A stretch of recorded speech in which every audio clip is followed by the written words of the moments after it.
굿모닝. 좋은 아침입니다. 지난 한 주간 우리 서울 은평 식구들과 함께 할 수 있어서 참 즐겁고 행복한 시간이었습니다. 제가 서울 중앙교회에 있을 때 제가 은평 이쪽을 담당해 본 적은 없는데 월요 모임, 서부 월요 모임을 다니면서 은평의 여러 집사님들 이렇게 또 교제를 했던 터라 은평에 오면 꼭 옛 고향 친구 만난 그런 느낌을 또 많이 받습니다.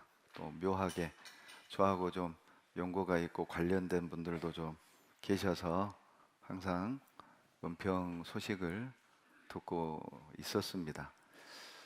첫날 교회당 딱 들어섰을 때 제가 정말 놀랐어요. 교회가 완전히 다른 모습으로 바뀌어 있고, 솔직히 말하면 리모델링 전에는 은평교회 왔을 때 마을이 서울이지 교회 모양은 시골교회 지나간 얘기니까. 그런데 이제 이번에 와서 보니까 이제 정말 서울에 있는 교회다운 면모를 갖추고 또 변화가 되고, 건물만이 아니라 우리 형제자매님들의 신앙도 정말 새롭게 성장되어 있는 모습을 보게 되어서 정말 하나님께 감사가 됩니다. 한 주간 참 많은 사랑 또 많은 기도 베풀어 주셔서 감사드립니다. 다음 주 토요일 평택에 오시면 제가 점심 쏠게요. 그날 우리 박정길 집사님 손자 결혼하는 날입니다. 그날 저희 교회당에서 결혼식을 하는데 뭐 밥값이야 박정길 집사님 알아서 하시겠죠 뭐. 이래저래 은평 식구와 이렇게 참 주님의 사랑으로 또 연결이 되고 또 교제할 수 있음이 참 감사합니다. 뿐만 아니라 이번 집회 때도 이 넓은 강당에 거의 이렇게 꽉 차서 말씀을 듣는 모습이 너무 감사했습니다. 우리 은평교회를 통해서 주님이 더 많은 영광을 받으시길 저도 기도로 돕겠습니다. 같이 기도하시겠습니다. 사랑이 많으신 참 좋으신 우리 하나님, 지난 한 주간 복음을 전할 기회를 주시고 많은 영혼을 구원해 주심을 감사드립니다. 새롭게 구원받은 주님의 자녀들, 주님이 오시는 그날까지 몸된 교회 안에서 30배, 60배, 100배 열매 맺는 삶을 살다가 영광 가운데 우리 주님 만날 수 있는 은혜를 허락해 주시옵소서. 혹여라도 아직도 구원의 확신이 없는 영혼이 있다면 오늘도 성령께서 듣는 모든 이들의 마음을 감동시켜 주시고 열어주셔서 죄인을 향한 하나님의 뜨거운 사랑과 값없이 베푸시는 구원의 은혜를 기쁨으로 감사함으로 받아들일 수 있도록 하나님 도와주시옵소서. 말씀을 전하는 사람의 입술도 주장하셔서 알아듣기 쉽게 말씀을 전하게 하시고 사람의 지혜와 생각은 감춰주시고 하나님의 뜻, 영광만 나타나게 역사해 주시옵소서. 우리 모든 주의 자녀들이 말씀을 옳게 분별하고 자신을 주께 드리기를 힘쓸 수 있도록 하나님 도와주시옵소서. 말씀으로 식어진 우리의 마음을 뜨겁게 회복시켜 주시고 또 바위와 같은 우리의 고집스러운 그 마음을 방망이와 같은 말씀으로 깨트려 주셔서 말씀에 굴복하고 말씀에 인도함을 받는 삶이 되게 도와주시옵소서. 주님이 주신 은혜를 세워보고 항상 우리 입술에서 감사와 찬양이 그치지 않게 하시며 하나님을 찬양하는 삶을 통해 주변에 이뤄진 영혼들에게 은혜의 복음을 힘있게 전하는 저희들이 되도록 도와주시옵소서. 병상에 계시는 많은 주의 자녀들 위로해 주시고 치료해 주시고, 심령이 상한 형제 자매들이 있다면 오늘 말씀을 어루만져 주시고 연약한 무릎 붙들어 일으켜 세우셔서 다시 한번 열심을 품고 주님을 섬길 수 있도록 도와주시옵소서. 우리가 교회 안에 있는 것이, 이 말씀을 들을 수 있음이 얼마나 큰 은혜인지 깨달아 알게 하시고 하나님의 몸된 교회 안에 뿌리를 깊이 박아 하나님께 기쁨이 되며 주님의 마음을 시원케 할 수 있도록 역사해 주시옵소서. 우리를 사랑하시는 예수님 이름으로 감사하며 기도드렸습니다. 아멘. 데살로니가전서 5장 10절을 찾겠습니다. 신약 성경 332페이지입니다. 데살로니가전서 5장 10절입니다. 다 같이 5장 10절을 읽겠습니다. 예수께서 우리를 위하여 죽으사 우리로 하여금 깨든지 자든지 자기와 함께 살게 하려 하셨느니라. 본문에 하나님이 인간을 창조하신 목적, 주님이 우리를 대신하여 죽으신 이유를 말씀하고 있습니다. 하나님은 사랑의 짝으로 인간을 창조하셨습니다. 하나님은 사랑이 많은 분이 아니라 하나님은 사랑이시죠.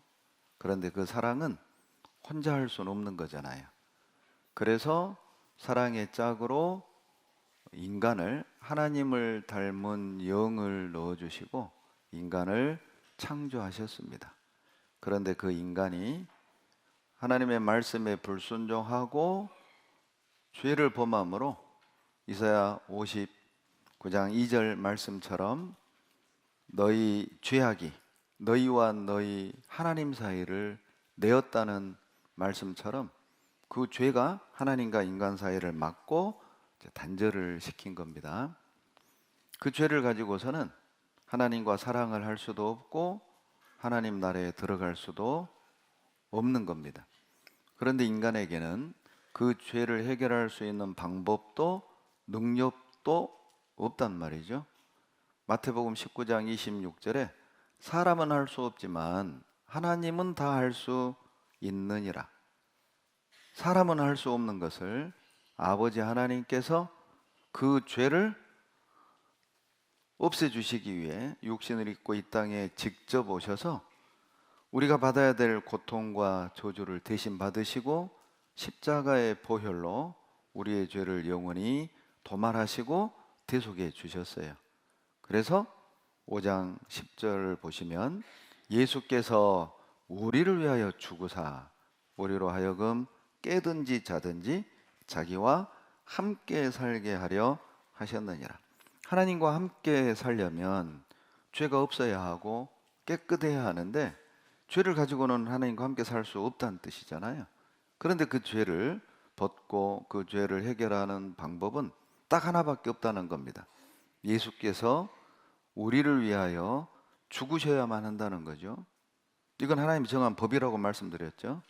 자, 무엇으로 죄를 속한다? 피로. 피 흘림이 없은즉 죄 사함이 없다고 했잖아요. 피를 흘려야만 죄를 사할 수 있어요. 이건 하나님의 법입니다. 헌금한다고 그 돈의 액수를 보고 우리 죄를 용서해 주는 게 아니에요. 교회를 열심히 다니는 우리의 선한 행위를 보고 우리를 구원해 주는 게 아닙니다. 사람들을 돕고 어려운 사람을 돕고 하는 그 선행을 보고 우리의 행위를 봐서 거기에 맞게끔 죄를 용서하고 구원하는 그런 분이 아니라는 거죠. 왜냐하면 우리는 선행만 행할 뿐 아니라 우리 마음 가운데 더 많은 악을 짓고 있기 때문입니다. 선한 행위로 우리를 구원하시는 게 아니에요. 만약에 우리가 구원 얻는 다른 방법이 있었다면, 우리 죄를 벗는 다른 방법이 있었다면 주님은 십자가에 고난받고 죽으실 이유가 없어요. 예를 들면 착하게 살아서 구원을 얻을 수만 있다면 아마 주님이 이렇게 말씀하지 않으실까요? 너희들 착하게 살아라. 그러면 구원받는다. 이렇게 말씀하지 않겠어요? 그런데 주님은 십자가에서 우리를 위하여 죽으셨어요. 왜냐하면 그 방법밖에 없기 때문입니다. 만약에 예수님 이외에 다른 방법이 있다, 예수님 이외에 구원 얻는 다른 길이 있다고 말한다면 그것이 바로 이단이에요.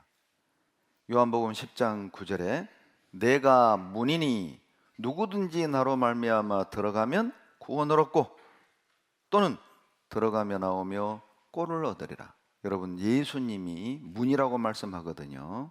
그런데 이 문은 천국 들어가는 문, 구원 얻는 이 문 말입니다. 이것이 여러 개가 있다고 말하지 않아요. 오직 하나, 유일한 문이라는 거거든요. 천국 가는 문, 구원 얻는 문, 영생 얻는 문은 여러 가지가 있는 게 아니에요. 오직 딱 하나인데 그분이 바로 예수 그리스도라는 겁니다. 이게 바로 그림으로 그리면 이거잖아요. 천국 가는 문은 딱 하나예요.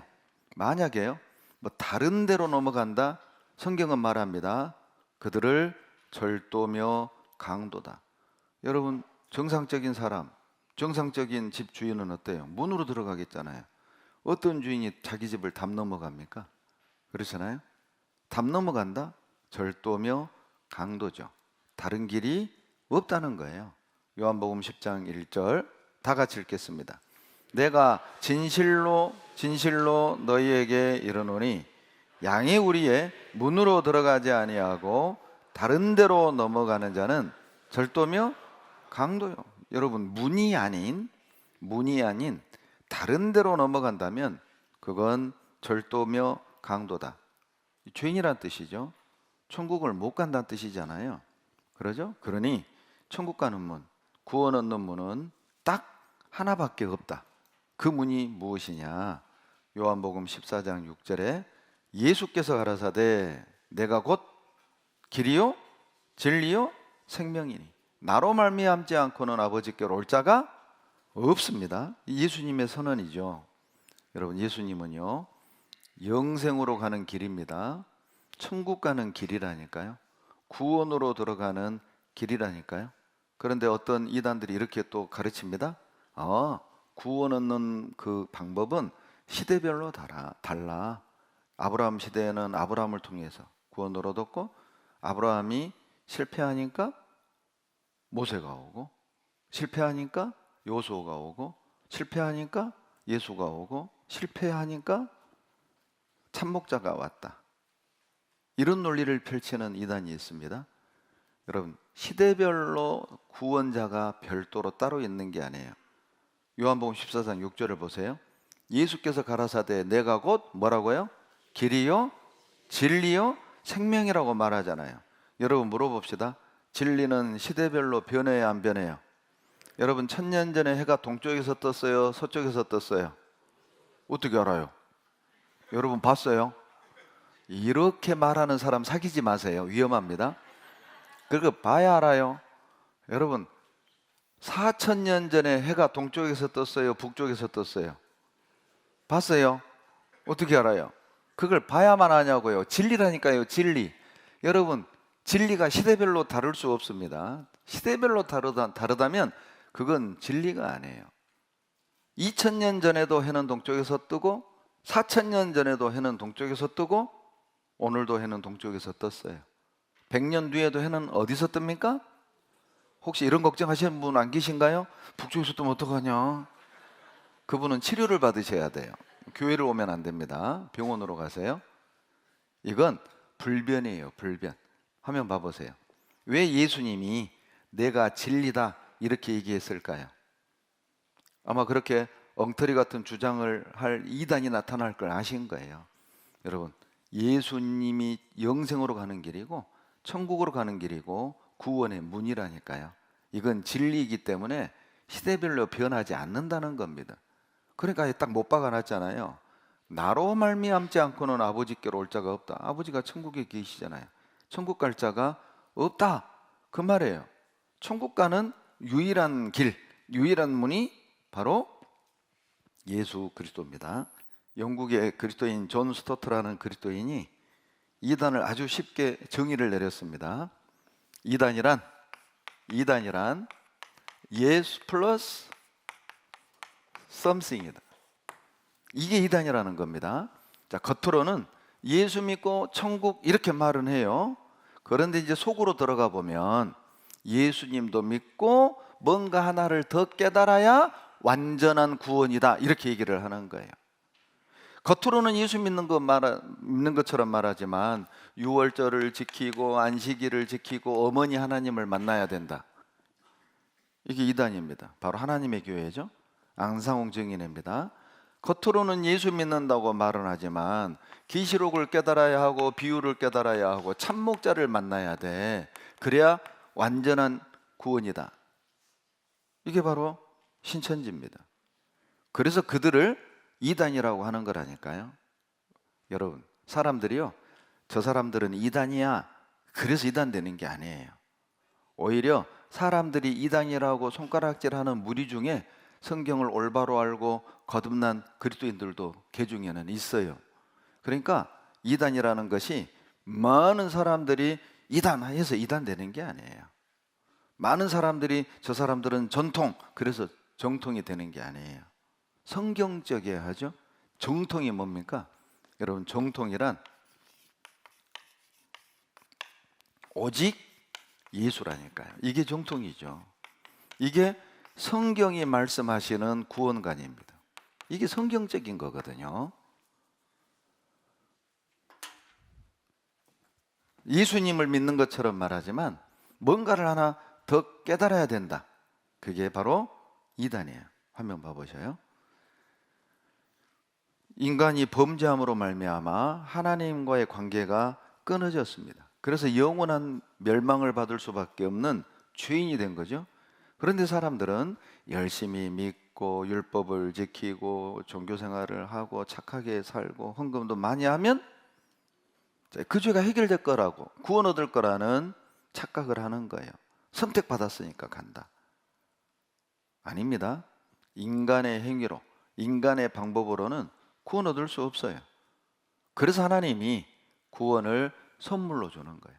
하나님이 끊어진 관계를 십자가를 통해 회복시켜 주신 거예요. 우리는 그 사실을 듣고 믿을 때 죄짐을 벗고 의인이 되어 하나님 앞에 가는 거라니까요. 여러분, 이 죄를 해결할 수 있는 것은 오직 십자가의 보혈 외에는 없습니다. 비유를 깨닫고 계시록을 깨닫고 유월절을 지키고 안식일을 지켜서 죄가 벗겨지는 게 아니라니까요. 예수님을 통해서만 죄를 해결하고 하나님 나라에 나아갈 수 있어요. 예수님을 통해서만 영원한 생명을 얻고 심판에 이르지 않는 은혜를 받을 수가 있는 겁니다. 그래서 사도행전 4장 12절에 다른 이로서는 구원 얻을 수 없나니 천하 인간의 구원 얻을 만한 다른 이름을 우리에게 주신 일이 없음이니라. 여러분, 이 세상에 구원을 얻을 만한 다른 이름을 우리에게 주신 일이 있다고요? 없다고요? 없다고요. 여러분, 이거 좀 해석하기 나름인가요? 뜻이 분명한 말씀인가요? 그러잖아요. 여러분, 성경 공부를 이렇게 하셔야 됩니다. 자, 이단들의 특성이 뭔지 아세요? 여러분, 이단들은요, 애매한 구절을 들어가지고요, 뜻이 확실한 말씀을 둘러 엎어버리는 거예요. 이거 아니야. 성경 공부 이렇게 하면 위험합니다. 여러분, 뜻이 분명한 말씀으로, 뜻이 확실한 말씀으로 애매한 구절들을 이해하셔야 돼요. 그리고 때로는 알 수 없는, 이해가 되지 않는 말씀도 있습니다. 그 경우는 그냥 덮어놓으세요. 그리고 기도하세요. 여러분, 모르는 건 모른다고 해야 됩니다. 인간이 모든 성경을 다 깨닫고 하는 건 아니라니까요. 그러나 구원을 얻고 복음을 전하는데 필요한 것은 반드시 깨닫도록 도와주셔요. 그때 우리가 감당할 만큼만 하나님이 깨달아 주셔요. 깨닫게 도와주셔요. 우리가 실천할 수 있는 분량만큼만 깨닫게 도와주신다니까요.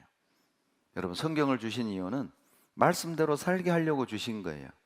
그 말씀대로 살지 못하면서 어디서 읽은 내용, 어떤 책에서 들은 것, 그것이 자기 것인 양 얘기하는 사람들은 위험합니다. 위험한 거예요. 이론가죠. 그리스도인은 이론가가 아니라 실천가입니다. 하나님이 말씀에 실천할 만큼만 깨닫게 하시고 이해되게 하신다는 걸 잊지 마세요. 가끔요, 신령한 간증을 하고 신령한 말을 하는 사람들이 있습니다. 그런 분들 보면 대충 알아요. 어디서 책 본 거예요. 그리고 남들이, 다른 형제자매들이 모르는 걸 자기만 깨달은 것 마냥 얘기를 하는 거예요. 간증을 하는 거예요. 여러분, 그런 거 부러워할 필요 없습니다. 그분이 얼마나 복음을 전하고 있고, 얼마나 희생하고 있고, 얼마나 성도를 대접하고 있는지를 한번 보세요. 자기 것을 얼마나 나누며 살아가고 있는가 보세요. 그 사람의 말을 듣지 마세요. 그 사람의 생활을 보세요. 정말 남편을 사랑하고, 아내를 사랑하고, 자녀들을 믿음으로 교육을 하고, 시부모 공경하고, 실제적으로 그렇게 살고 있는지를 보라고요. 간증은 거룩한데 이게 시부모 공경할 줄도 몰라, 자식들을 믿음으로 키울 줄도 몰라, 남편 공경할 줄도 몰라. 그거 이론입니다. 그 위험한 신앙이에요. 그러니까 말 잘한다고 그것이 믿음이라는 착각 버리세요. 그분의 삶을 봐야 됩니다. 삶이 곧 믿음이라니까요. 그러니 앞으로 성경 공부할 때요, 뜻이 분명한 말씀을 가지고 애매한 구절을 이해하시고, 그리고 그 말씀을 배우셔야 돼요. 이거 봐봐요. 사도행전 4장 12절. 이거 뭐 해석의 여지가 없잖아요. 다른 이로서는 구원 얻을 수 없다니까요. 이걸 마음에 꼭 기억하십시오. 근데 예수님 이외에 다른 이로 구원 얻을 수 있다고 말하면 그게 이단입니다. 아무리 그럴듯한 얘기를 하고 막 성경을 줄줄줄줄 외운다 할지라도요, 종국에 가서는 예수님 이외에도 구원의 다른 길이 있다고 말하면 그 들어볼 필요도 없어요. 이단이에요. 여러분, 예를 하나 들어봅시다. 자, 미국에서요, 테러 방지책으로 미국에 들어오려면 미국 국적 비행기로만 들어와야 한다, 법을 만들었다고 해봐요. 정신 바짝 차리세요. 자, 어떤 비행기만 미국 들어간다? 미국 국적 비행기만 들어가요. 자, 그러면 대답해봐요. 대한항공 가요 못 가요? 아시아나 가요 못 가요? 일본항공? 말 같지 않아도 대답해봐요. 자, 캐나다 가요 못 가요? 독일항공? 미국 국적기? 가요. 요거는 가요. 요거는. 왜 가요? 법이 그렇다니까요. 법이 미국 국적 비행기만 들어온단 말이에요. 법이 그래요. 법이. 여러분, 자, 그와 같다는 거죠. 예수께서 가라사대 내가 곧 길이요 진리요 생명이니 나로 말미암지 않고는 아버지께 올 자가 없느니라. 이게 법이라니까요. 예수님을 통해서만 아버지께 나아갈 수 있어요. 다른 이로서는 구원 얻을 수 없나니 천하인간의 구원 얻을 만한 다른 이름을 우리에게 주신 일이 없음이니라. 이게 법이라니까요. 예수님 이외에는 어떤 이름도 우리에게 구원 얻을 이름을 주신 일이 없습니다. 그렇다면 여러분, 불교를 통해 가요 못 가요? 이슬람, 유교, 유대교, 신천지, 하나님의 교회, 예, 종교라는 기독교 안 돼요. 오직 뭘로만 가요? 오직 예, 종교적인 의식과 행위로 가는 게 아니에요. 뭐 선택받아서 가는 게 아니에요. 이스라엘 백성도 선택받았지만 예수님 배척했잖아요. 선택받은 사람도 따로 거듭나야 된다니까요. 따로 죄사함을 받아야 된다니까요. 하나님이 법을 만드셨어요. 여러분, 모든 성경이요, 오직 예수님만을 통해서 천국 갈 수 있음을 증거합니다. 누가복음 23장을 찾겠습니다. 누가복음 23장 39절 화면 봐보세요. 제가 읽어드릴게요. 달린 행악자 중 하나는 비방하여 가로되 내가 그리스도가 아니냐 너와 우리를 구원하라 하되, 하나는 그 사람을 꾸짖어 가로되 내가 동일한 정죄를 받고서도 하나님을 두려워 아니하느냐? 우리는 우리 행한 일에 상당한 보응을 받는 것이니 이에 당연하거니와 이 사람 행한 것은 옳지 않은 것이 없느니라 하고, 가로되 예수여 당신의 나라 임하실 때 나를 생각하소서. 43절은 다 같이 읽죠. 예수께서 이르시되 내가 진실로 내게 이르노니 오늘 내가 나와 함께 낙원에 있으리라. 여러분, 이 누가복음 23장이 우리에게 주는 교훈은요, 두 가지 교훈이 있는데, 첫째는 희망을 주는 거예요. 예수님이 십자가에 못 박혀 돌아가실 때 양쪽에 강도 둘이가 함께 죽습니다. 그런데 그 중에 한 켠 강도가 구원을 받아요. 왜 이 사건을 기록했을까요? 우리에게 희망을 주는 거죠. 봐라, 아니 행악자도 구원을 받고 강도도 구원받는데 너도 구원받을 수 있단다. 희망을 주는 거예요. 여러분 여기 혹시 강도 계십니까?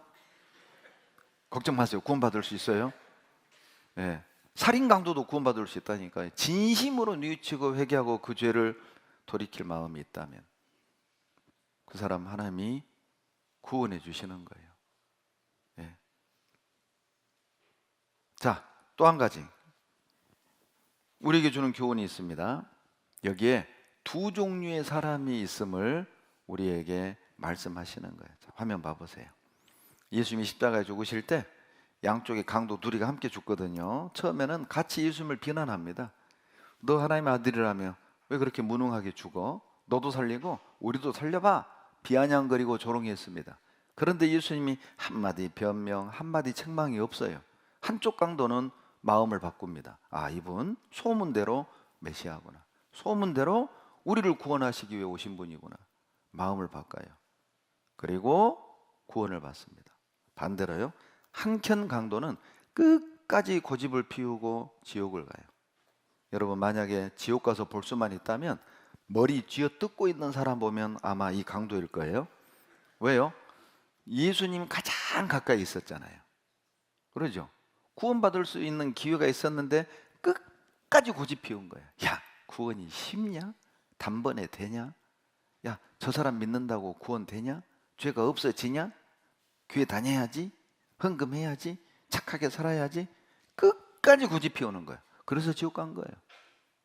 기회를 저버린 거죠. 이 얼마나 미련해요. 또 천국 가서 볼 수만 있다면 아마 가슴 쓸어내리고 있는 사람을 만난다면 아마 이 강형제일 거예요. 강도가 구원받았으니까 강형제죠. 그러잖아요. 지옥 갈 뻔했는데 죽기 직전에 구원받고 천국 갔으니 진짜 아찔을 했잖아요. 여러분, 누가복음 23장이 주는 두 번째 교훈이 바로 이것입니다. 우리도 둘 중에 하나의 모습을 가지고 있다는 거예요. 여러분 오늘이라도 여러분 이 강도처럼요, 제발 마음을 좀 바꾸세요. 그리고 제발 자기 보지 말고 이분을 보라고, 예수님을 보시라고 해요. 이분이 하신 일을 잘 들어보세요. 그 사람 구원받습니다. 자, 이 강도가 어떻게 구원받는지 한번 봐보세요. 설명을 합니다. 세 번째 교훈은 어떻게 우리가 구원을 받고 하나님 나라에 들어가는지를 강도를 통해 보여주는 거거든요. 자, 첫째, 이 강도는 하나님의 살아계심을 믿었어요. 뭘 보고 알아요? 바로 40절. 하나님을 두려워 아니하느냐? 여러분, 하나님 안 믿는 사람은 하나님 안 두려워합니다. 하나님이 계신 걸 딱 믿으면 이제요, 하나님을 향한 두려움이 생긴다니까요. 그리고 두 번째, 이 강도는 자기 죄를 깨달았습니다. 우리의 행한 일에 상당한 보응을 받는 것이니 이에 당연하거니와 이 사람의 행한 것은 옳지 않은 것이 없느니라. 너하고 나는 죄 때문에 죽지만 이 예수님은 죄가 없는 분이다. 드디어 자기 죄를 인정하는 거예요. 그리고 세 번째, 이 강도는 간절히 구했습니다. 하나님의 아들 예수여, 나를 생각하소서. 무슨 뜻입니까? 예수님, 나 같은 인간도, 나 같은 강도도, 나 같은 살인마도 구원받을 수 있습니까? 구원해 주십시오. 간절히 구한 거죠. 그리고 네 번째, 이 강도는 주님의 말씀을, 약속을 믿었어요. 오늘 내가 나와 함께 낙원에 있으리라. 여러분 대답해 보세요. 이 강도 지금 어디 가 있어요? 낙원에. 어떻게 알아요? 예수님이 말씀하셨잖아요. 예수님이 약속하셨잖아요. 오늘 내가 나와 함께 낙원에 있으리라. 이 예수님의 말씀을 꼭 깊이 묵상하십시오. 여러분, 오늘을 빼도 말은 됩니다. 오늘 빼도 말은 되잖아요. 내가 나와 함께 낙원에 있으리라. 말 되죠? 그러잖아요. 그런데 굳이 예수님은 오늘 내가 나와 함께 낙원에 있으리라. 왜 굳이 오늘을 말씀하신 걸까요? 이유가 있습니다. 여러분, 구원은 오늘 받는 겁니다. 믿는 즉시 받는 거라니까요. 구원은 믿는 즉시 단번에 받는 거라니까요. 구원하는 데는 여러분 뭐 시간이나 뭐 노력이나 이런 게 필요한 게 아니라는 걸 말씀하잖아요.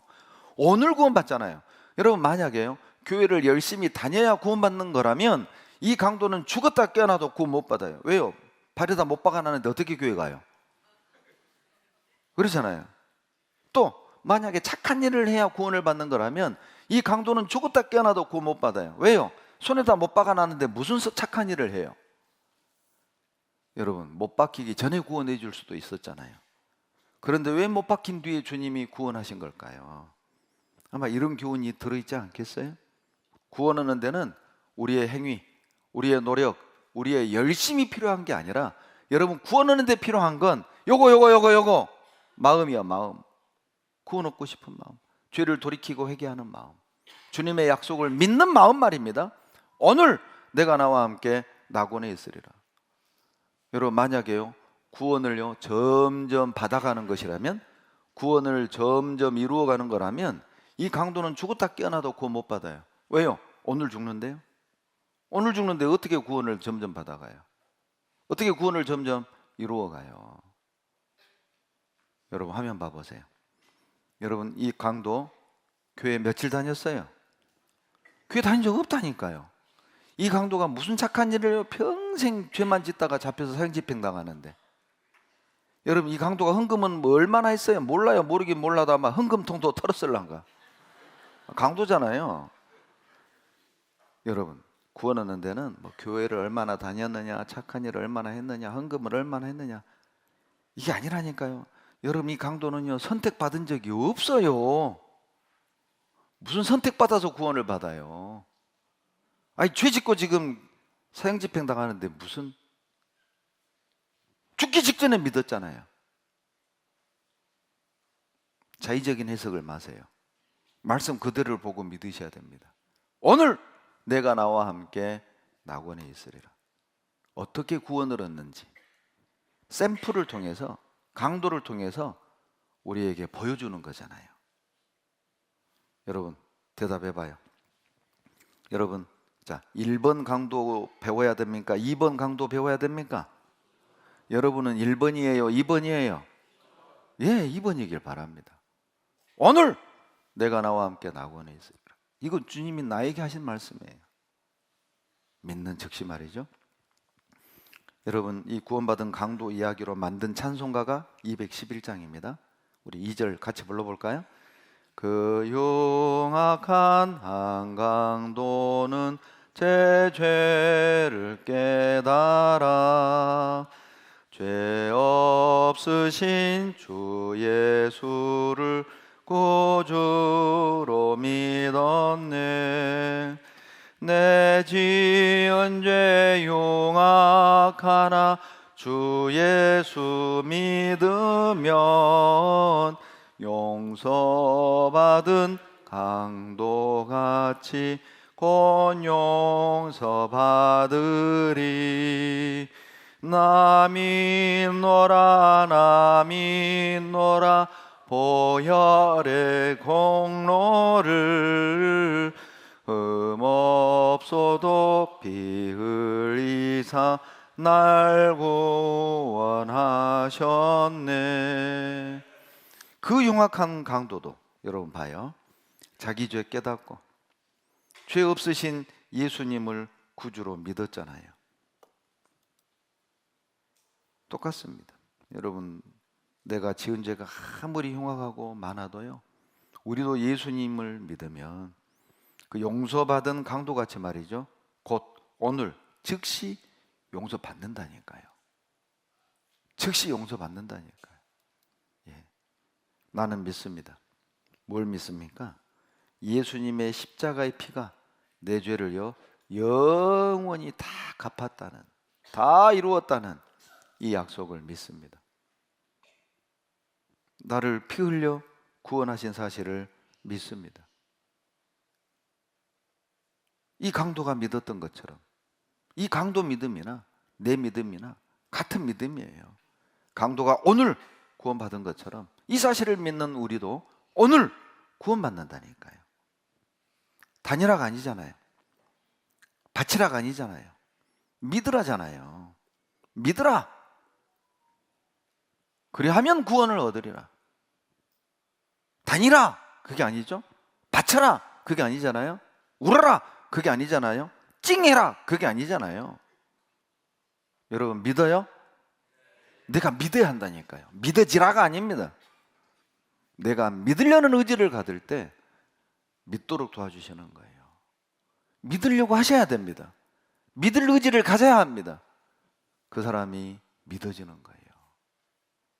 아무것도 안 하고 가만히 있는데 요술램프처럼 뭔가 그냥 환상적으로 이루어지는 게 아니에요. 여러분 의지를 가지십시오. 아, 이거 믿어야 되겠구나.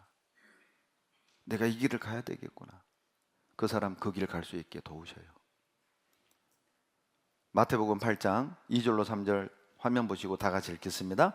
한 문둥병자가 나와 절하고 가로되 주여 원하시면 저를 깨끗게 하실 수 있나이다 하거늘 예수께서 손을 내밀어 저에게 대시며 가라사대 내가 원하노니 깨끗함을 받으라 하신대 즉시 그의 문둥병이 깨끗하여 진지라. 여기 보세요. 여러분 성경에서 문둥병은요 죄를 상징합니다. 그러니까 문둥병자는 죄인을 상징하는 거예요. 왜냐하면 문둥병은 어때요? 약이 없잖아요. 불치병이잖아요. 인간은 스스로 죄를 해결할 수 없단 말이에요. 그런데 여러분 이스라엘에서는요 문둥병자가 있는데 사람이 오잖아요. 그러면 윗입술을 가리고 소리 질러야 돼요.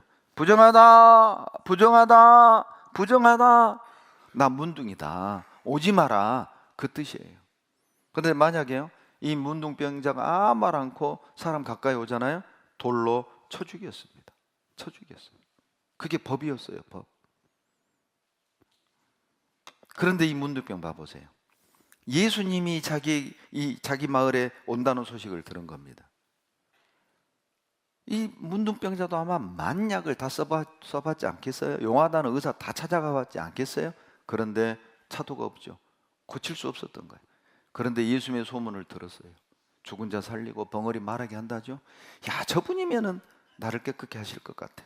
그런데 그분이 자기 마을에 온다는 겁니다. 이 문둥병자가요 예수님 앞에 나아갔어요.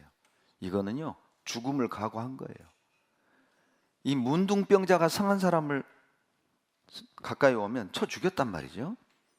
죽을 각오하고 나간 거야. 이 문둥병 입장에서는요 이래 주구나 저래 주구나 죽는 건 같잖아요. 그래 차라리 주님을 만나고 죽자. 나왔습니다. 그리고 주님께 말합니다. 주여 원하시면 저를 깨끗게 하실 수 있나이다. 놀랍게도 예수님이 손을 내밀어 저에게 대셨습니다. 여러분 율법에서는 문둥병을 만지면 나도 부정해지기 때문에 만지지 않았어요. 그래서 문둥병자들은 격리를 시켰단 말이에요.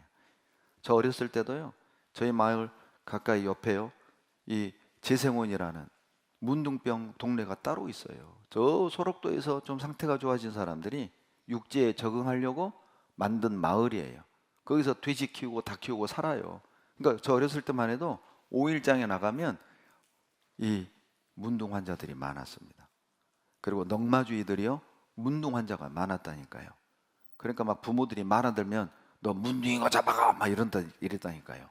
그러니까 거기에 대한 편견이 있었던 거예요. 아주 나쁜 편견이죠.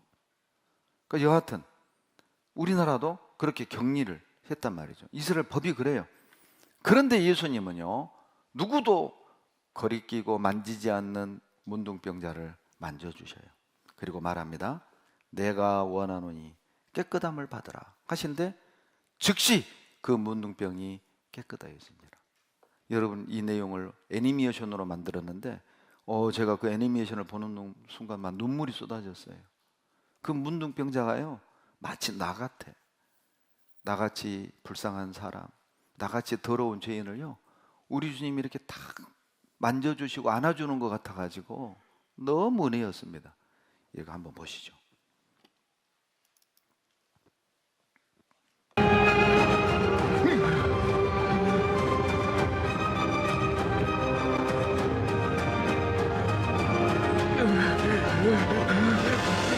Lord, if you are willing, you can make me clean. I am willing. Be cleansed.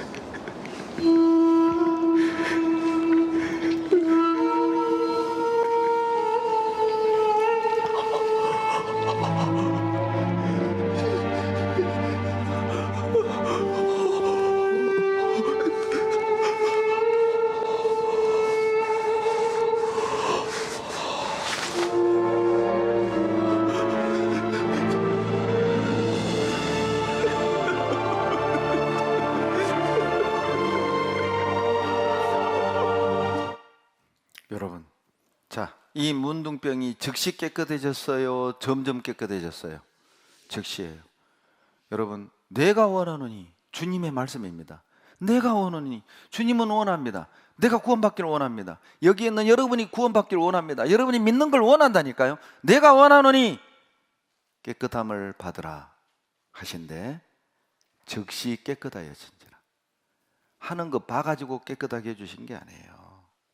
헌금하는 거 봐서, 교회 다니는 거 봐서, 착하게 사는 거 봐서, 성경 아는 정도를 봐가지고 문둥병을 고쳐준 게 아닙니다. 즉시 깨끗하여진지라. 그것이 구원의 원리입니다. 죄사함은 즉시 받는 거예요. 주님은 지금도 원하고 계신다니까요. 여기에 있는 우리가 깨끗해지기를 원하신다니까요. 그래서 주님이 깨끗하게 하셨잖아요. 즉시 깨끗함을 받으라. 그런데 왜 안 받는 겁니까? 주님이 받으라고 하시는데 왜 이걸 안 받아들이는 거예요? 즉시 깨끗해지는 거예요. 모든 성경은요, 단번에 즉시 은혜로 구원 얻는 것을 말하고 있어요. 출애굽기 12장 5절 화면 보세요. 너희 어린 양은 흠 없고 1년 된 수컷으로 하되 양이나 염소 중에서 취하고 이달 14일까지 간직하였다가 해질 때에 이스라엘 회중이 그 양을 잡고 그 피로 양을 먹을 집 문 좌우 설주와 임방에 바르고 13절 다 같이 읽습니다. 내가 애굽 땅을 칠 때에 그 피가 너희의 거하는 집에 있어서 너희를 위하여 표적이 될지라. 내가 피를 볼 때에 너희를 넘어가리니 재앙이 너희에게 내려 멸하지 아니하리라. 여러분, 자, 이게 6월절이거든요.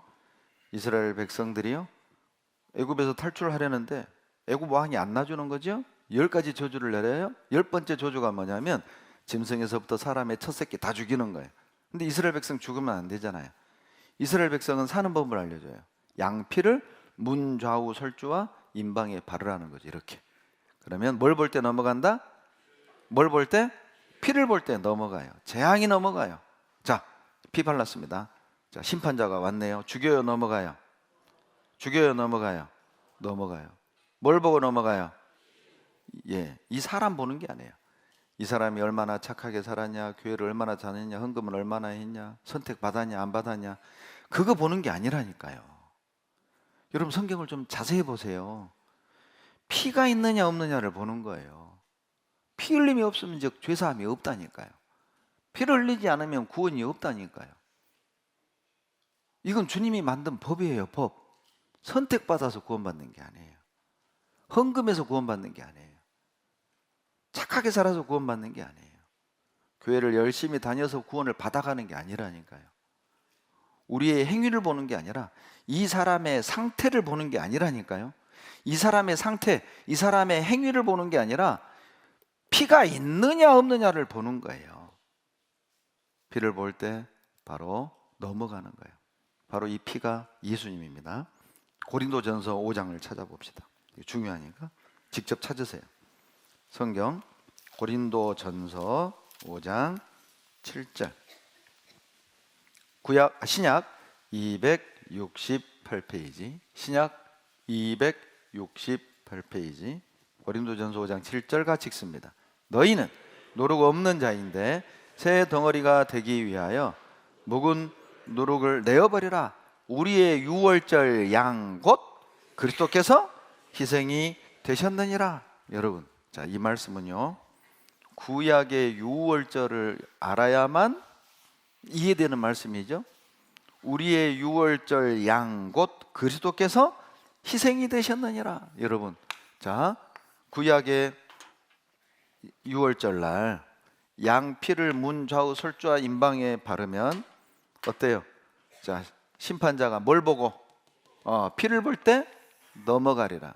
재앙이 넘어갔다, 심판이 넘어갔다, 저주가 넘어갔다. 넘어갔다고 해서 한문으로 넘을유 넘을월, 유월절이에요. 담 넘는 걸 월담한다고 그러잖아요. 재앙이 넘어갔다, 저주가 넘어갔다, 죽음이 넘어갔다. 영어로 패스오버, 그냥 넘어간 거예요. 지나가 버렸다고. 상관하지 않고 지나가 버렸다고요. 이거를 유월절 양이라고 그러죠. 자, 그런데 유월절 양 곧 그리스도께서 희생이 되셨느니라. 여러분, 예수님을 왜 유월절 양이라고 하죠? 이유는 이겁니다. 우리 시대에는요, 예수님의 십자가의 피가 우리 죄를 영원히 사해 주셨다는 사실을 믿을 때, 이 사실을 믿을 때 재앙이 넘어갔다, 심판이 넘어갔다, 죽음이 넘어갔다. 그래서 예수님을 여러분 유월절 양이라고 하는 거예요. 유월절 양 곧 그리스도께서 희생이 되셨느니라. 여러분, 우리가 쓰는 단어 중에 희생양이라는 단어가 있잖아요. 이게 성경에서 나온 단어입니다. 내가 죽어야 되는데 양이 대신 죽어서 내가 산 거잖아요. 그래서 희생양이라고 한다니까요. 내가 죽어야 되는데 나 대신 양이 죽은 거예요. 그래서 내가 살게 된 거죠. 그런데 우리 시대는 양으로 안 돼요. 저 양은 바로 훗날 예수님이 십자가에 피 흘려 죽으실 것을 그림자로 보여주는 거라니까요. 그러니까 율법은 그림자라고 그랬잖아요. 그림자이기 때문에 참 형상이 아니기 때문에 해마다 늘 드리는 제사로 온전케 할 수 없어요. 그림자가 있으면 진짜가 있어야 될 거 아니에요. 바로 예수님이 참 형상입니다. 여러분, 구약은 그림자입니다. 누구의 그림자입니까?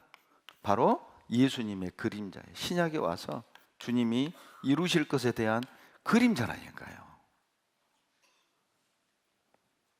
그래서 예수님이 유월절 양이라고 하는 거예요. 보시죠. 여러분, 한문이 뜻글자입니다. 희생하다 할 때 이 희자 이렇게 쓰죠. 소우변의 양양자에 빼어날 수에 창과자입니다. 소나 양 중에 흠 없는 걸 죽여서 내가 사는 거예요. 약자로는 이렇게 씁니다.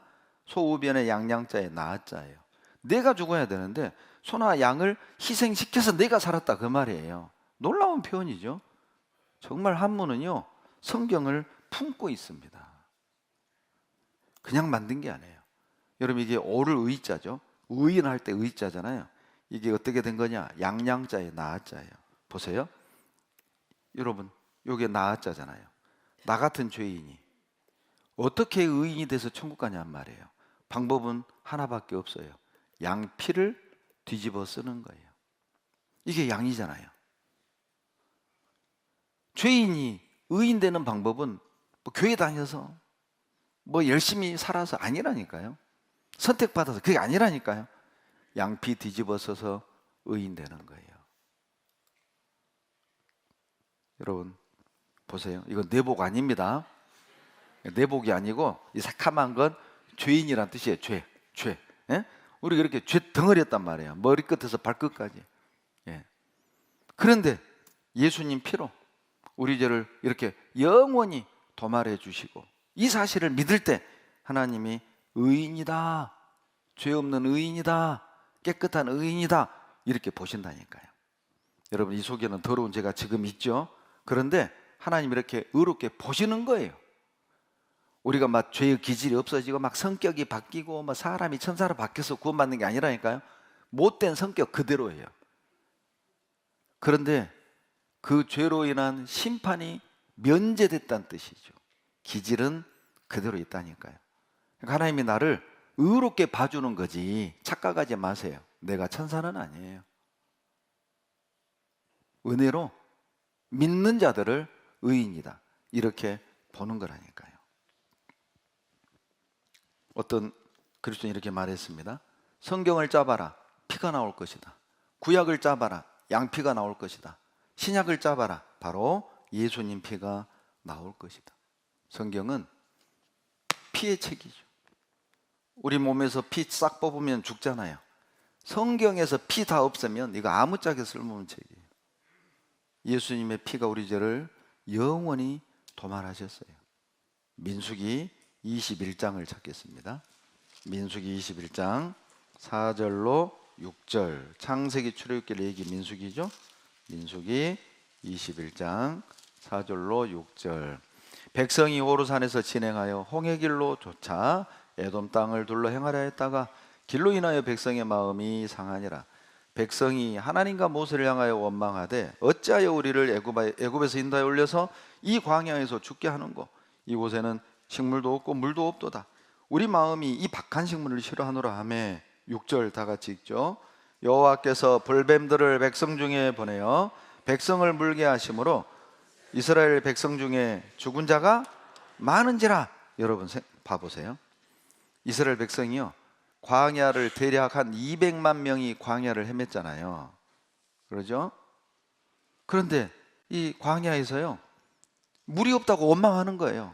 그때 하나님 어떻게 했느냐? 불뱀을 보내서요, 원망하는 사람만 골라서 죽입니다. 원망하는 사람만. 제가 이 사막을 직접 갔습니다. 이게 이스라엘 사막이에요. 엄청 뜨거워요. 그러니까 가보면 원망할 만 했겠다, 이해는 돼. 진짜 가보면 그때 이 불뱀을, 저는요 불뱀이라고 하니까 대학 다닐 땐 이 뱀 몸에 막 불이 이글이글 타는 뱀인 줄 알았어요. 그러면 뱀 지가 죽죠. 타 죽죠. 놀랍게도 사막의 맹독성 뱀은 거의 다 붉은색을 띠어요. 그러니까 멀리서 오는 게 꼭 진짜 불뱀처럼 보이는 거예요. 맹독성 뱀이다, 그 뜻입니다. 여러분, 성경에서 뱀은요 마귀 상징하는 거예요. 마귀. 이것도 참 교훈이 들어 있습니다. 이 불뱀이요, 원망하는 사람만 골라서 싹 물어주겠잖아요. 여러분, 마귀가 좋아하는 사람이 누군지 아세요? 예, 마귀가 좋아하는 사람이 원불교인이래요. 원불교인. 예? 원불교인이 뭐예요? 원망하는 사람, 불평하는 사람. 이거 완전히 마귀 밥이야, 마귀 밥. 예? 이거 원망하거나 불평하는 사람 보면 습관입니다. 습관. 입만 열면 불평, 입만 열면 부정적이고, 입만 열면 남의 탓. 그 습관입니다. 그 버릇 고치십시오. 여러분, 그리스도인은요 입술에서 감사가 나와야죠. 마귀가 제일 싫어하는 게 감사예요. 마귀가 제일 싫어하는 게 칭찬. 서로 칭찬하고. 옆 사람 봐봐요. 따라서 하세요. 오메 잘생겼어. 오메 이쁘게 생겼어. 마귀가 제일 싫어한다니까요. 예? 근데 옆 사람 보고 어쩜 이렇게 생겼냐?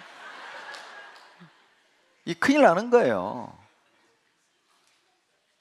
어때요? 우리 은평 식구들은 감사하는 쪽이에요? 불평하고 원망하는 쪽이에요?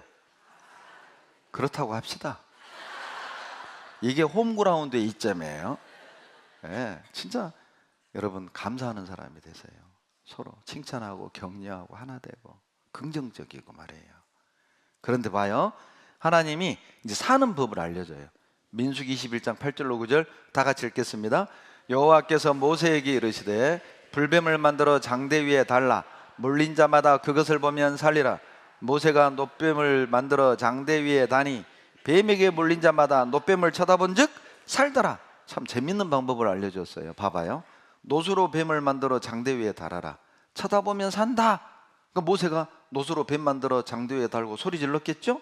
쳐다보면 산다고 했소. 신기한 건요, 보고 산 사람이 있지만 끝까지 안 보고 죽은 사람도 있었어요.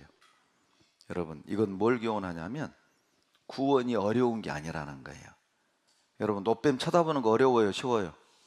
자, 우리 한번 연극합시다. 저 사회자 마이크가 놋뱀이라고 해봐요. 자, 우리 연극. 제가 모세, 여러분 이스라엘 백성이에요. 연극하는 거예요. 여러분, 놋뱀 쳐다보면 산다고 했소. 그러죠. 보면 사는 거예요. 예. 여러분, 고개 돌리는 게 귀찮아요? 눈알만 굴려도 돼, 눈알만. 야, 하나님, 야, 너 왜 째려봐? 너는 안 돼. 죽이는 거 아닙니다. 보면 산다고 했으니까 고개 돌리고 보든 째려보든 보면 사는 거예요. 여러분, 화면 봐봐요. 구원이 쉽다니까. 어려운 게 아니라니까요. 여러분, 이 노뱀이 이 사람 살린 게 아닙니다. 누가 살렸냐? 하나님이 살려준 거예요. 누구를 살려준 거냐? 믿는 자를 살려준 거예요. 보면 산다고? 믿으니까 보는 행위가 나온 거잖아요. 그러니까 행함이 없는 믿음은 죽은 거예요. 진짜 믿는 사람은 행동이 나온다니까요. 보면 산다고?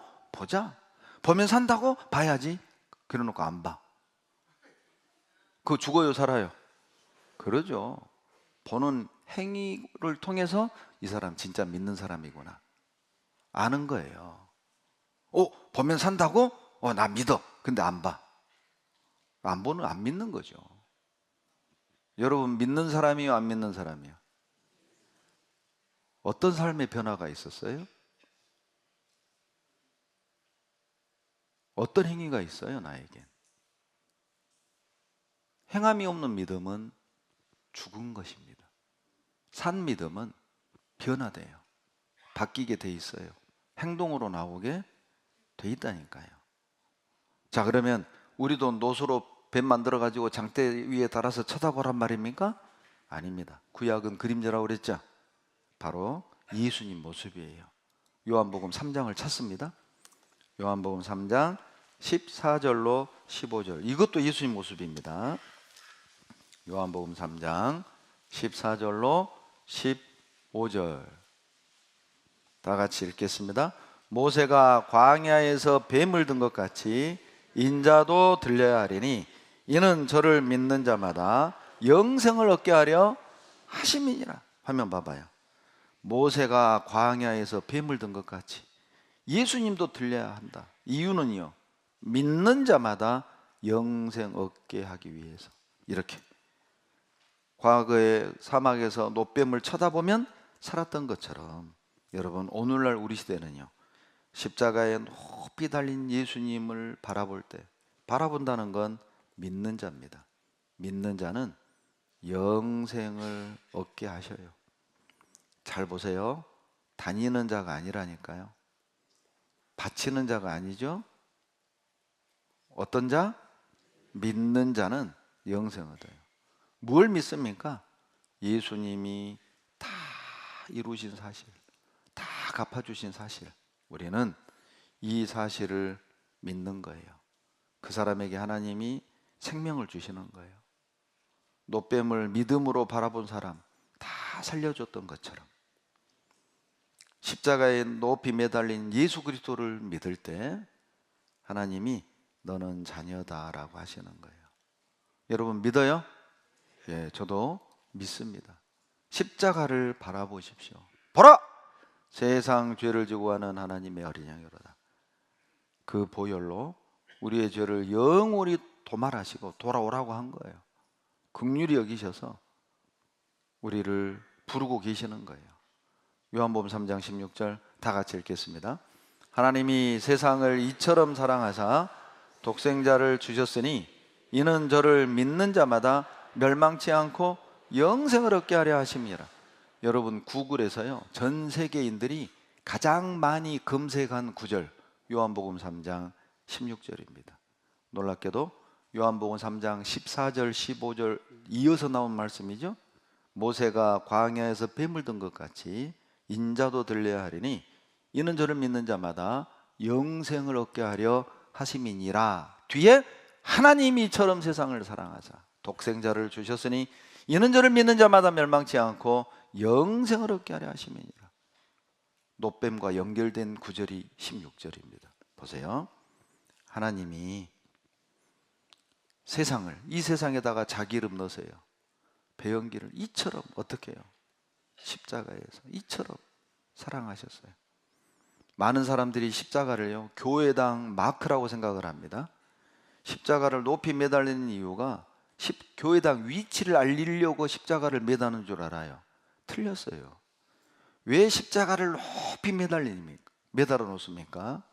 모든 사람들이 십자가를 보고 두 가지를 깨달으라는 겁니다. 첫째는요, 내 죄가 얼마나 큰지를 기억하라는 거예요. 내 죄가 얼마나 크면 예수님이 저기에 매달렸냔 말이에요. 두 번째, 주님의 사랑이 얼마나 큰지를 기억하라는 거예요. 나를 얼마나 사랑하셨으면 나를 대신해서 저기에 매달려 돌아가셨는가. 십자가는 여러분 사랑의 징표입니다. 교회당 마크가 아니에요. 십자가를 사랑하십시오. 그 십자가를 보고 두 가지를 기억하셔야 돼요. 내 죄가 얼마나 큰지, 그리고 주님의 사랑은 내 죄를 덮고도 남는다는 사실도 기억하십시오. 십자가 때문에 나 같은 더러운 죄인이요, 거룩한 하나님 앞에 감히 나아갈 용기가 있는 거예요. 왜요? 예수님이 인간이 되셔 이 땅에 오셨고, 그리고 내가 받아야 될 고통과 저주를 대신 다 받으셨기 때문에 그 은혜를 힘입어 나아갈 용기를 얻는 겁니다. 우리가 우리 자신을 보면요, 감히 어떻게 거룩한 하나님 앞에 갑니까? 내가 나를 봐도 아직도 못났고, 아직도 고집세고, 아직도 악하고 더럽고, 아직도 내 안에는 있어요, 그게. 그럼에도 불구하고 내가 하나님 앞에 나아갈 용기를 얻는 것은 십자가밖에 없어요. 그가 나를 대신하여 죽으셨어요. He died for me. 그분이, 예수 그리스도께서 나를 대신하여 죽으셨어요. 십자가에 죽기까지 사랑하셨어요. 화면 보시죠. 이유는 믿는 자마다 멸망하지 않아요. 영생을 얻는 유일한 길이에요. 그래서 십자가에 못 박혀 죽으신 겁니다. 여러분, 천지창조는요, 말씀으로 했죠. 천지창조는 말씀으로 했습니다. 그런데요, 나를 구원하는 일은 십자가에서 이루셨어요. 여러분, 말씀으로 할 수도 있잖아요. 내가 너 구원했다, 내가 너 용서해 줄게, 내가 너의 죄 다 갚아줄게, 뭐 말씀으로 하셔도 되잖아요. 그런데 왜 굳이 십자가의 죽으심으로 구원하셨을까요? 그만한 가치가 있다는 겁니다. 어떤 부자가 만약에 이 물건을요, 전 재산을 다 팔아서 샀다고 해봐요. 우리가 그걸 보면 어떤 생각할까요? 아, 이게 그만큼 소중한 건가 보다, 이것이 그만큼 귀한 건가 보다, 저 부자가 전 재산 다 팔아 산 걸 보니 그렇게 귀한 건가 보다, 이렇게 이해하겠죠? 여러분, 창조주 하나님께서 육신을 입고 이 땅에 오셔서 피 흘려 십자가에 죽으셨어요. 왜요? 내 영혼은 주님이 피 흘려 죽으실 만큼 가치가 있어요. 피 흘려 죽으실 만큼 내 영혼이 주님에겐 소중한 의미가 있는 겁니다.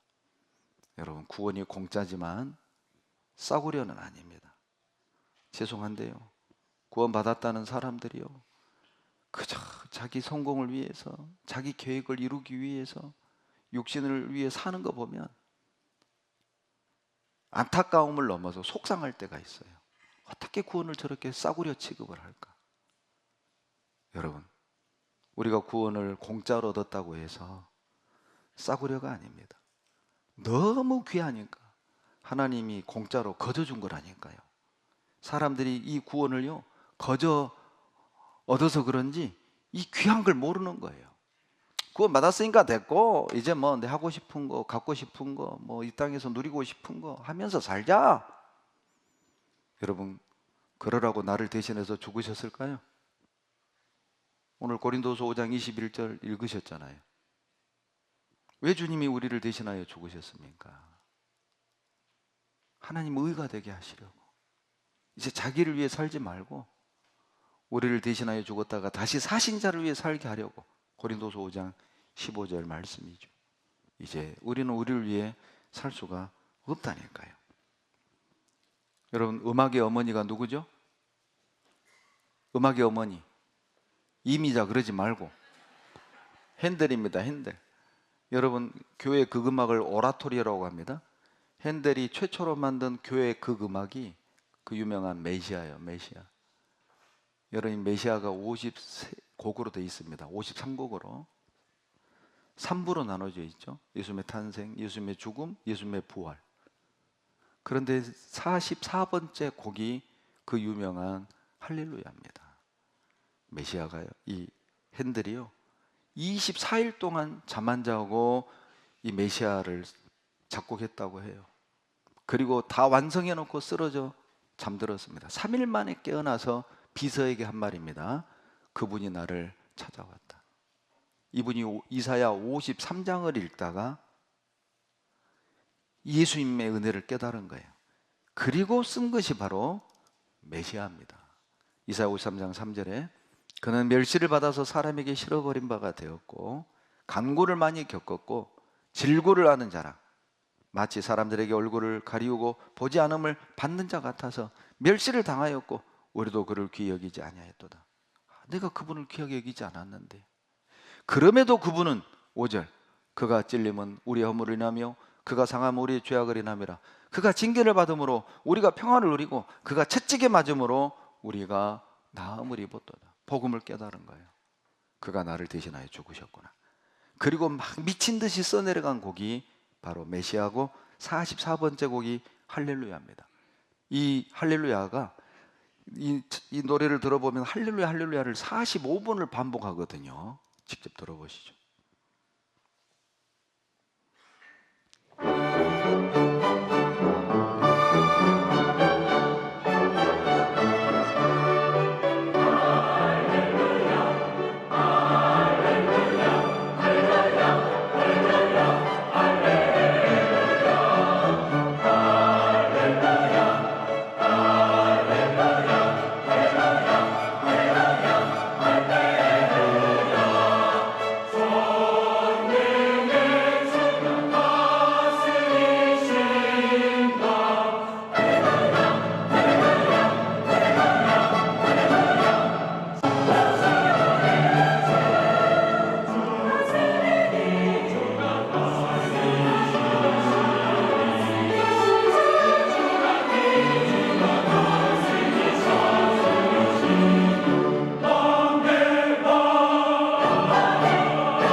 구원받은 사람들의 마땅한 간증이죠. 할렐루야, 하나님을 찬양하라. 만왕의 왕, 만주의 주가 길이 다스리시네. 여러분, 내가 정말 거듭난 그리스도인이라면 이제 주님이 나를 다스리시도록 주님이 내 마음에 내 인생의 왕이 되셔서 우리 삶을 주관하고 다스리도록 내어드리십시오. 그것이 가장 안전한 삶입니다. 여러분, 이제 남은 시간 이제 어떻게 구원받은 사람이 죄를 이기고 열매 맺는 삶을 살 것이냐 잠깐 살펴보도록 하겠습니다. 여러분, 구원은 끝이 아닙니다. 이제 구원은 어찌 보면 새로운 시작이에요.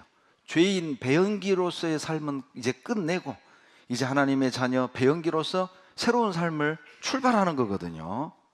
마가복음 4장 한번 봐보세요. 마가복음 4장 26절로 29절.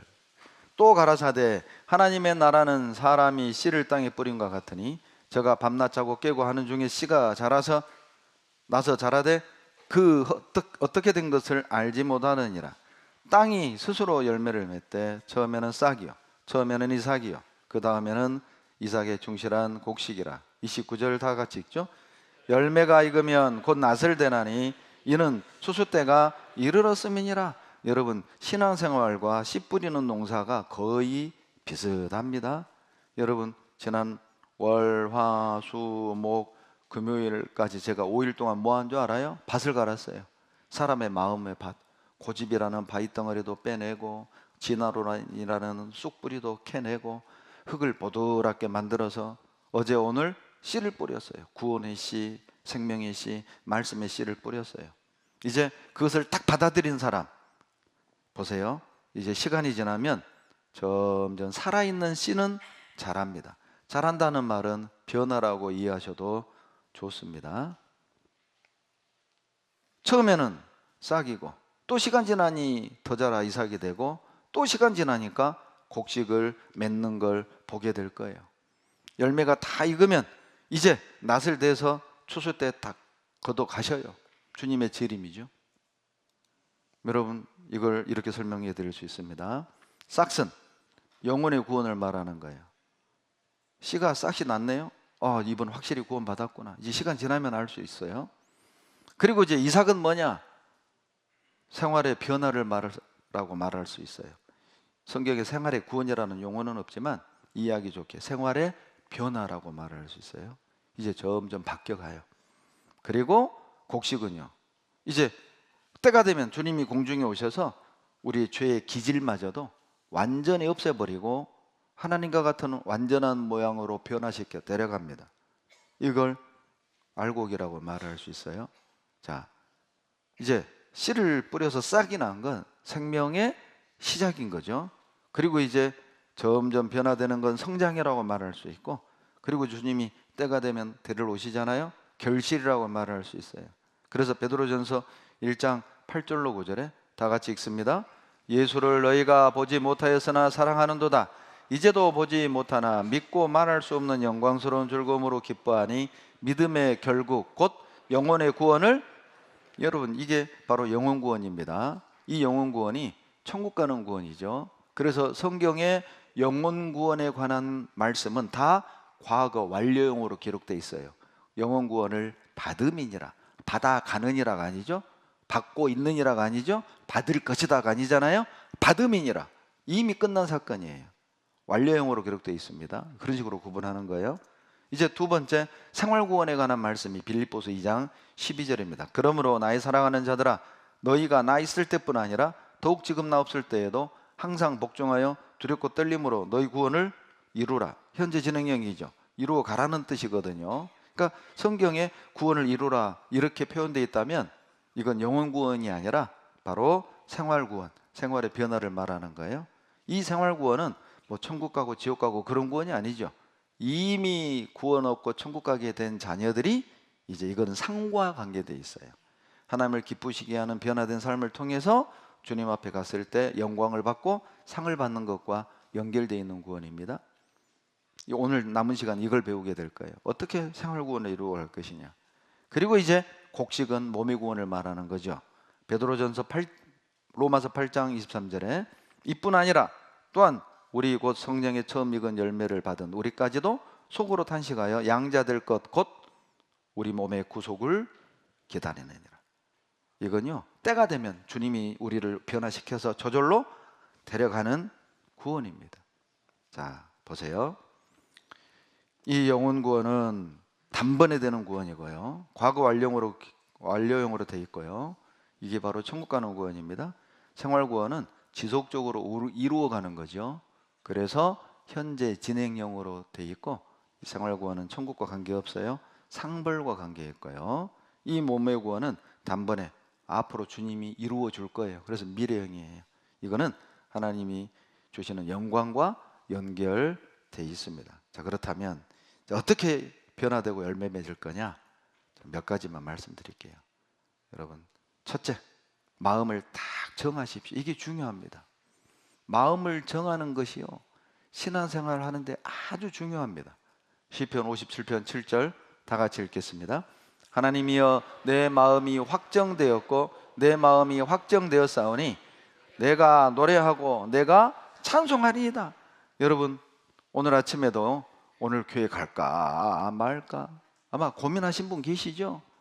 아마 날씨는 좀 그냥 좀 그렇고 비도 오고 무겁고 그냥 따뜻한 이불 속에 좀 쉴까, 유튜브로 들을까, 갈까 말까 고민하다가 안 돼! 가자! 마음 딱 정하고 왔잖아요. 자, 마음 정하고 와보니까 괜히 왔어요? 오길 잘했어요? 거 봐요. 보세요. 마음을 딱 정하잖아요. 노래하고 찬송한다니까요. 마음 정하기 전에는요, 막 심란해. 봉사를 해야 돼, 말아야 돼.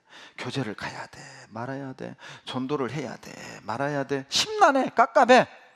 그런데 에이, 해야지. 안 돼. 마음을 딱 정하잖아요. 마음의 평강과 기쁨을 주셔요. 반드시 마음 정하십시오. 무슨 일이 있어도 교제는 안 빠진다. 마음 정하십시오.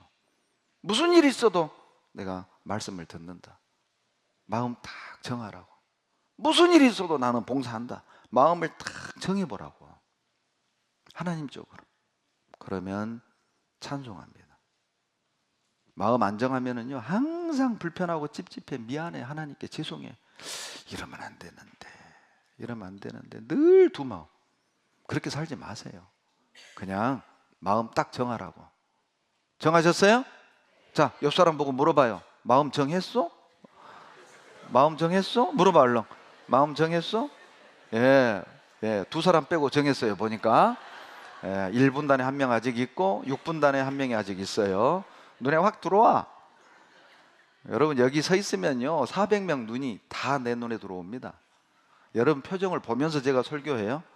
이해 못한 것 같으면 좀 더 설명하고, 이해를 잘한 것 같으면 그냥 건너뛰고 막 진도 빼고 있어요 지금. 은평이 아주 듣는 자세 너무 좋아요. 너무 좋아. 말씀 시간에 들랑달랑한 사람만 빼놓고 너무 좋아. 진짜 아주 잘하고 있어요. 예. 이러면 빨리 끝나요. 마음을 딱 정하십시오. 그러면 진짜 찬송이 나와요. 내가 이렇게 하길 잘했다. 그래서 시편 112편 7절 보면은요, 다 같이 읽겠습니다. 그는 흉한 소식을 두려워하니 하며 여호와를 의뢰하고 그 마음을 굳게 정하였도다. 여러분 마음을 딱 정하지 않으면은요, 막 교제 갔다가는 막 내 사업이 이렇게 될 것 같고, 장사가 이렇게 될 것 같고, 막 가정이 이렇게 될 것 같고, 막 두려워.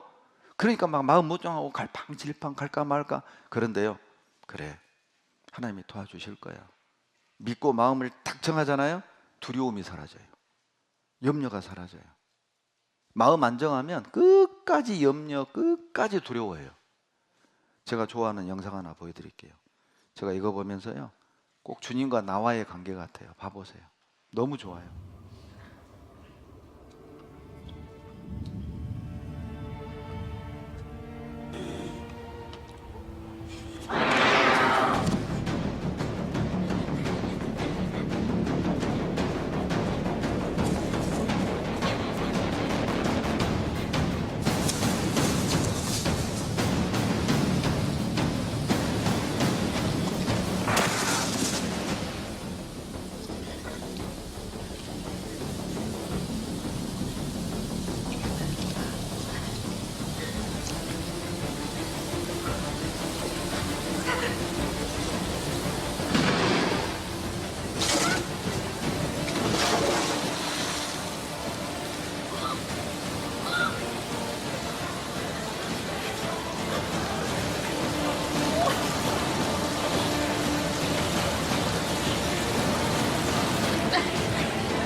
여러분 두려워하지 마십시오. 염려하지 마십시오. 주님이요, 우리 뒤에서 도우시고 계셔요. 우리가 주님을 위해 살면 뭐 큰일 날 것 같고, 뭐 장사도 안 될 것 같고, 사업도 안 될 것 같고, 막 가정에 분란이 일어날 것 같고, 아니요. 그렇지 않아요. 절대 그렇지 않아요. 그러니 믿고 마음을 딱 정해봐요. 주님, 이제 저 교제할게요. 주님, 저 이제 봉사할게요. 주님, 이제 정말 주님께 받은 은혜에 보답하며 살게요. 도와주실 거예요. 여러분, 두 번째, 위치를 꼭 지키셔야 됩니다. 예레미야 17장 8절 다 같이 읽겠습니다. 그는 물가에 심기어온 나무가 뿌리를 강변에 뻗치고 더위가 올지라도 두려워 아니하며 그 잎이 청청하며 가무는 애에도 걱정이 없고 결실이 그치지 아니함 같으니라. 여러분, 언젠간 더위도 올 거고요, 언젠간 가뭄도 올 겁니다. 그런데 물가에만 있다면 이 나무는 걱정 없어요. 걱정할 게 없어요. 무슨 말이죠? 위치가 중요합니다. 여러분, 세상이 화려해 보이고 세상에 좋은 것 많아 보이죠? 실은요, 세상이 광야 사막이라니까요. 세상이 멋져 보이고 좋아 보이고 갖고 싶은 거 많아 보이죠? 그거 신기루예요. 신기루. 별거 없어요. 별거 없어요. 그런데 봐봐요. 말씀의 물가, 교제의 물가, 예? 하나님이 계시는 그곳, 그곳에 딱 뿌리 내려 봐봐요. 그러면 답답한 때도 오고, 가정사, 개인사, 직장에, 예? 답답한 일이 있을 수 있어요. 어떤 분들은요, 아니 내가 이렇게 불편하고 답답한 마음으로 어떻게 교회 가? 이거 해결해 놓고 갈게. 틀렸어요. 여러분, 병 고치고 병원 가요? 병원 가서 병 고쳐요? 때 벗기고 목욕탕 가요? 목욕탕 가서 때 벗겨요? 창피한 얘기지만 우리 어렸을 때는 초벌을 벗기고 목욕탕 갔어요. 왜냐하면 1년에 목욕탕 2번 가거든. 설하고 추석. 그러니까 이게 막 여기에 다 눌어붙어 가지고. 그런데 명절에 동네 친구 다 오잖아요. 그러니까 집에서 막 뜨거운 물에다 몸을 불려 가지고 막 돌로 막, 수세미가 어딨어요 그때, 돌로 막 한꺼풀 벗기고 가요. 웃기는 시절이 있었다니까요.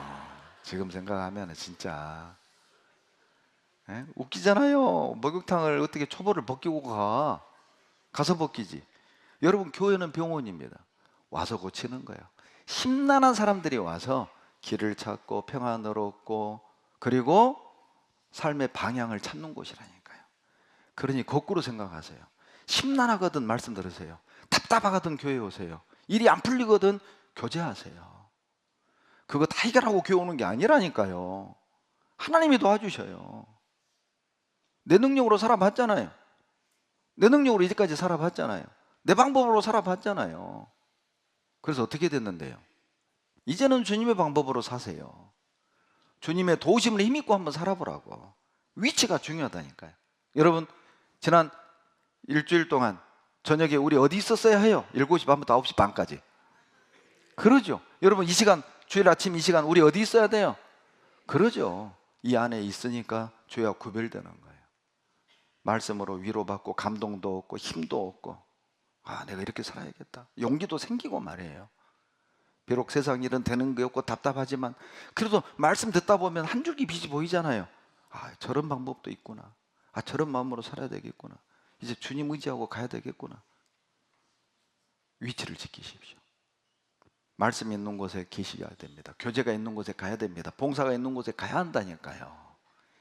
그리스도인이 있어야 될 곳에 있어야 됩니다. 물고기는 물속에 있어야 돼요? 물 밖에 있어야 돼요? 물속에 있어야죠. 여러분, 여기가 바로 물입니다. 옆 사람 보고 따라서 하세요. 물 만났어? 옆 사람 보고 따라서 하세요. 물 만났어? 예, 이게 지금 우리가 물 안에 있는 거라니까요. 이게 말씀 안에. 위치가 중요합니다. 그러면 걱정 없어요. 괜찮아요. 여러분, 돈 가뭄도 오고 막 건강 가뭄도 올 거예요. 이 안에 있으면 길이 보여요. 시편 1편 1절 다 같이 읽습니다. 복 있는 사람은 악인의 꾀를 좇지 아니하며 죄인의 길에 서지 아니하며 오만한 자의 자리에 앉지 아니하고. 누가 행복한 사람입니까? 여기서 말하는 복은 행복입니다. 누가 행복한 사람입니까? 가야 될 길인지 아닌지, 있어야 될 자리인지 아닌지 구별할 줄 아는 사람. 길, 자리, 위치잖아요. 그 위치 지키라고. 있어야 될 곳에 있으세요. 가야 할 곳에 가십시오. 그러면 내가 여기 있길 잘했다. 여기 오길 잘했다. 요한복음 15장 5절 다 같이 읽습니다.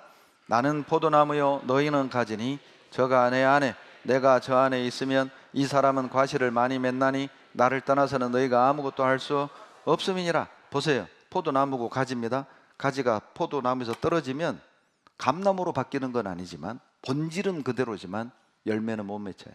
그러나 가지가 나무에 붙어 있으면 열매 맺혀야지 힘 안 써도 가만히 붙어만 있으면 때 되면 열매 나와요. 여러분, 바로 교회가 포도나무라면 우리는 가지입니다. 붙어 있으십시오. 뿌리와 연결되어 있어야 양분을 공급받고 뭔가 변화될 거 아니에요. 예? 뿌리와 떨어져 나가면 구원이 취소되진 않지만 아무짝에 쓸모없어요. 여러분, 포도나무는요 열매 맺는 거 외에는 쓸모가 없어요. 땔감밖에. 포도나무로 뭐 농을 만들어요? 뭘 만들어요? 신기하죠. 포도나무는요 열매 맺든 땔감이든 둘 중에 하나예요. 그리스도인은 하나님께 쓰임 받든 아무짝에 쓸모없는 인간이 되든 둘 중에 하나예요. 하나님께 쓰임 받지 않는다면 여러분이 세상에서 아무리 성공해도 죄송하지만 쓸모없는 사람입니다. 세상에서 인정받아서 뭐하게 해요? 돈 많이 벌어서 뭐하게 해요? 아무 의미가 없잖아요. 의미가 있어야죠. 가치가 있어야죠. 재미를 추구하지 말고 의미를 추구하세요. 붙어 있으십시오. 그리고 에베소 3장 18절로 19절 세 번째, 사랑을 알아가십시오. 다 같이 읽겠습니다. 능히 모든 성도와 함께 지식에 넘치는 그리스도의 사랑을 알아 그 넓이와 길이와 높이와 깊이가 어떠함을 깨달아 하나님의 모든 충만하신 것으로 충만하게 하시기를 구하노라. 여러분, 죄를 변화시키는 능력은 사랑입니다. 사람을 변화시키는 능력은 사랑입니다. 뭐 담배 끊어야지, 술 끊어야지 애써서 되는 게 아니에요. 예를 들어 볼게요. 보세요. 공기가 들어 있습니다. 공기 쏙 빼내는 방법.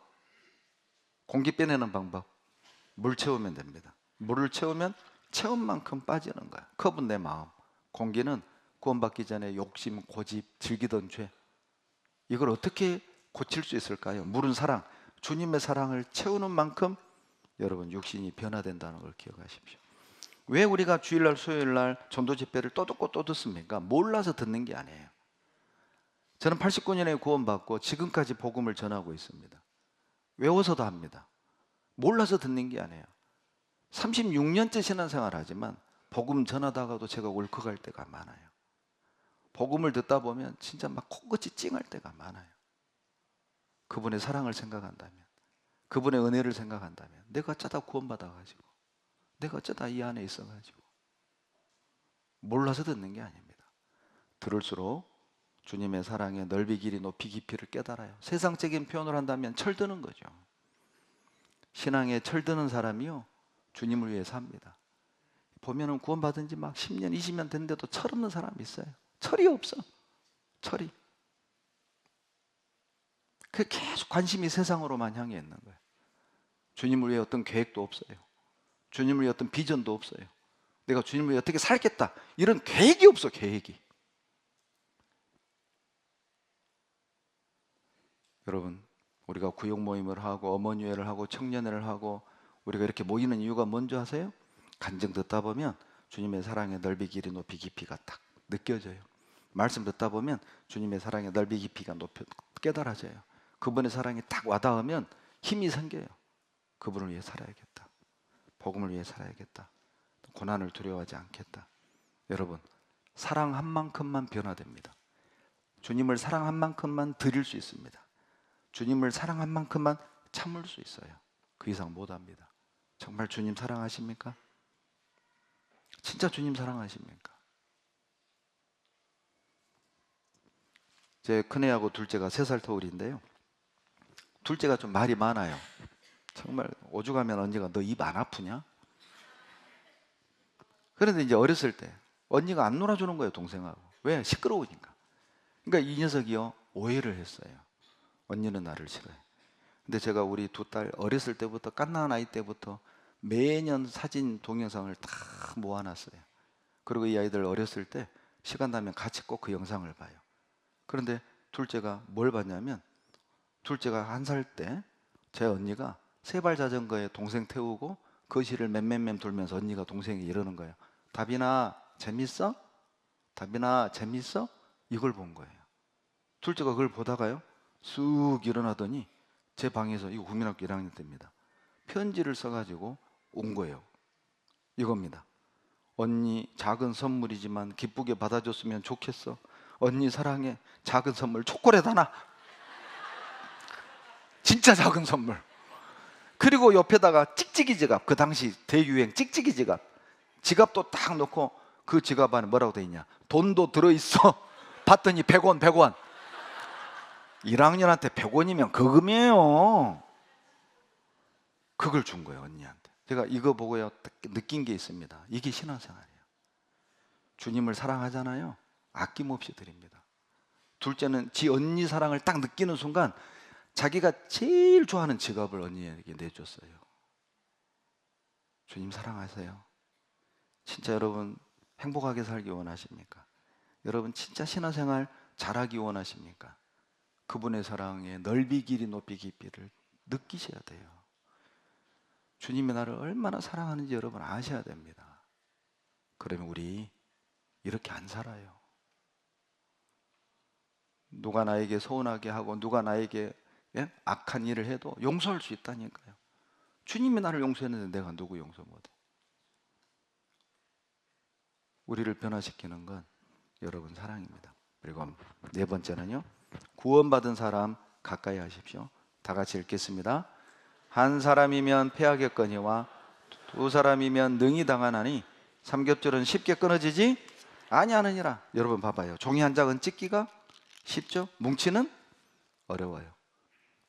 이게 신앙의 원리입니다. 혼자 신앙생활하면 넘어집니다.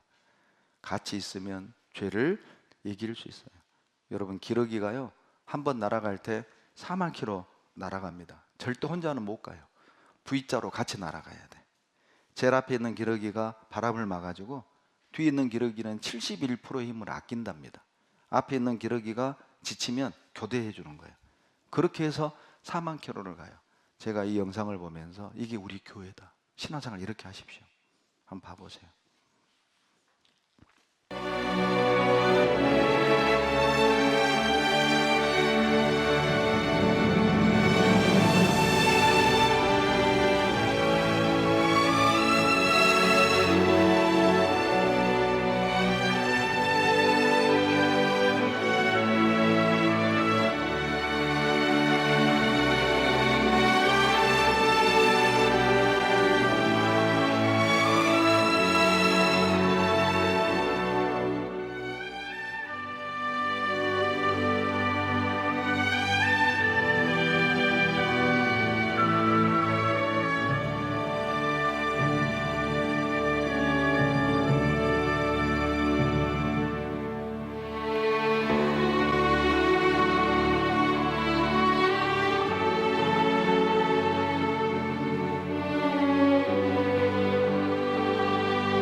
이것이 신앙생활입니다.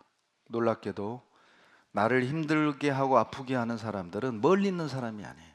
내 가까이 있는 가족, 내 가까이 있는 형제자매들이 나를 힘들게 하고 아프게 하는 거예요. 왜 그들을 내 가까이 두셨을까요? 아이러니하게도 그들이 나를 힘들게 하고 아프게도 하지만 그들이 있으니까 나도 여기 있을 수 있는 거예요.